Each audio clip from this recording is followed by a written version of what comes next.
time. I'm here with an environmentalist. I would call her environmental. She writes about the environment. She writes about many, many different things. She's a nonfiction writer, also a fiction writer, an editor.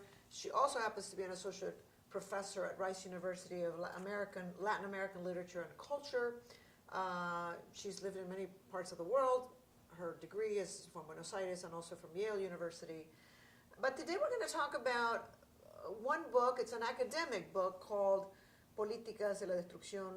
And so in English, this is only written in Spanish, right? It's written in Spanish, but we are working on the translation. Okay. We almost have the final draft, and it's going to come up in English hopefully soon. So it's called Politics of Destruction. It has to do about the environment. What's interesting about this book, though, is something called eco-criticism. But before we start, I want to ask you, what is your passion, and how are you living your passion? What a good question. My passion is just to follow my dreams, to follow what I want to do, follow your concerns. If you have any concern about the environment, get engaged, get involved. Right. There's so many things you can do to help out there.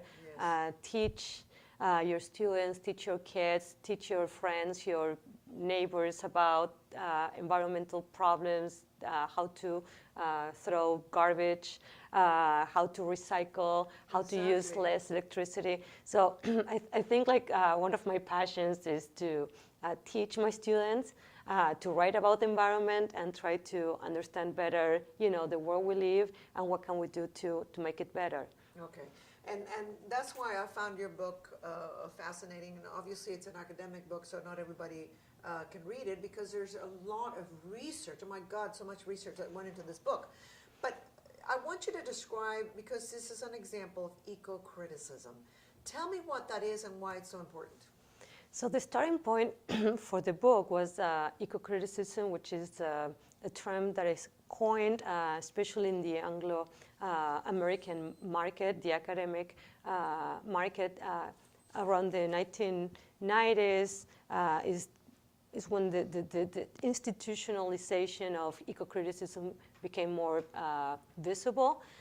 In Latin America, it has not been like that, but eco-criticism means to review literary representations, cultural representations through the scope of an ecological perspective. Right. So the emergence of eco-criticism has brought up a lot of books that were not taken into account, novels, films, short stories, that in some way they assess the problem of the environment, they assess the problem of ecology, especially in Latin America, like indigenism and other cultures that have a different relationship with nature, and we're trying to make sense of it. We're trying to see what is the most appropriate way to read these books, what is the way to bring these books into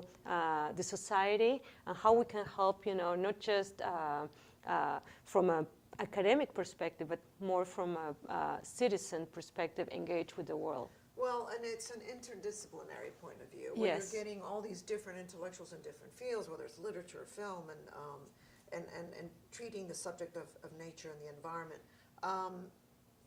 The thing that I found very interesting, though, is how your book is about Latin America. Mm-hmm. And we often think about global warming, and from obviously we live in the States, but Latin America, I want to know how differently they see this challenges that we face in the environment than, for example, now that you live in the United States, the differences that you noticed when you were writing this book.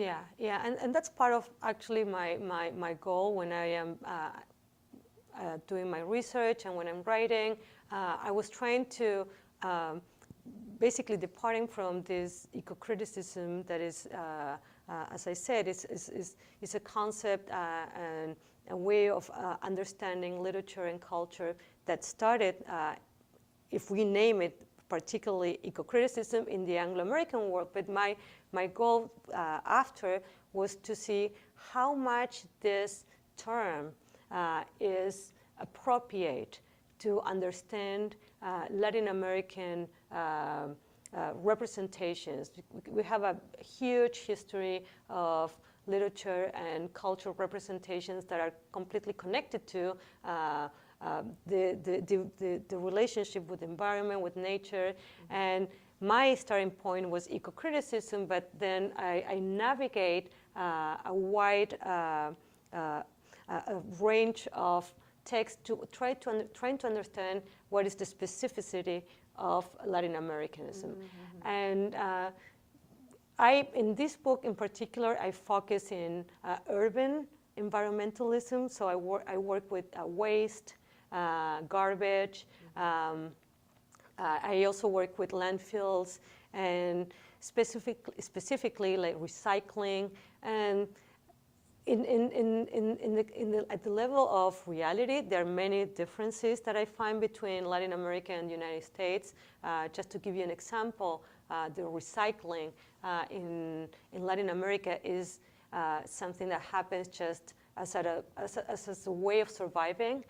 People that recycle are called cartoneros. Right, they do it because they can be paid a little bit to recycle. Because they can sell it to the factories and then make money out of it. And that's why people collect the cardboard, they collect cans, glass, and this is something that goes back in time for many, many years. Whereas in the States, people recycle, but more as more consciousness. More consciousness and more ideological. Right. So the reasons behind sometimes are very different.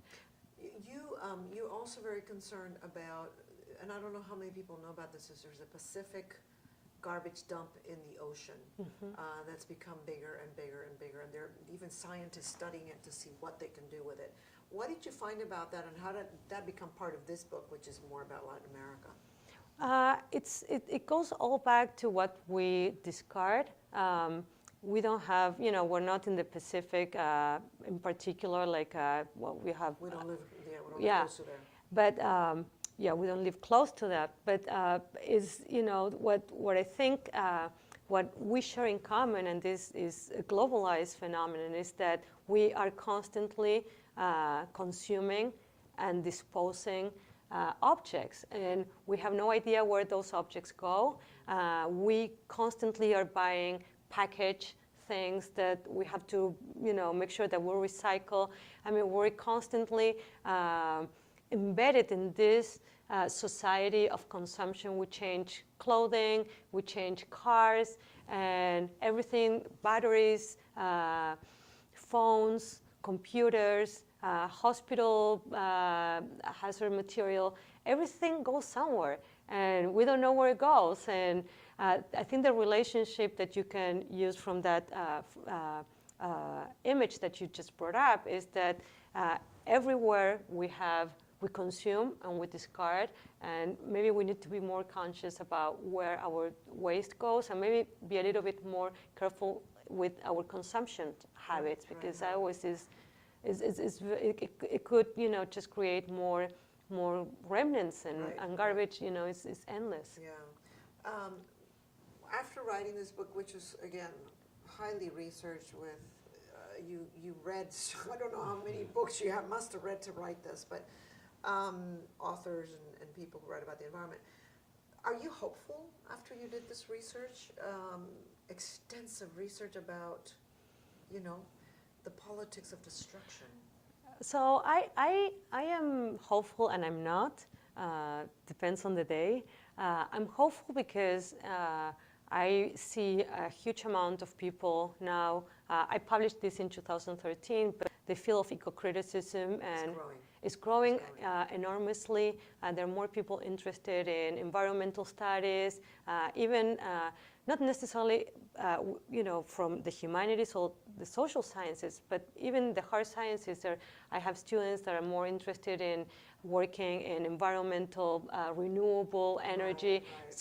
There is a big amount consciousness and concern and interest on solving the problem, and I see it in the young generation. When I am not hopeful is because the pace of destruction is so fast,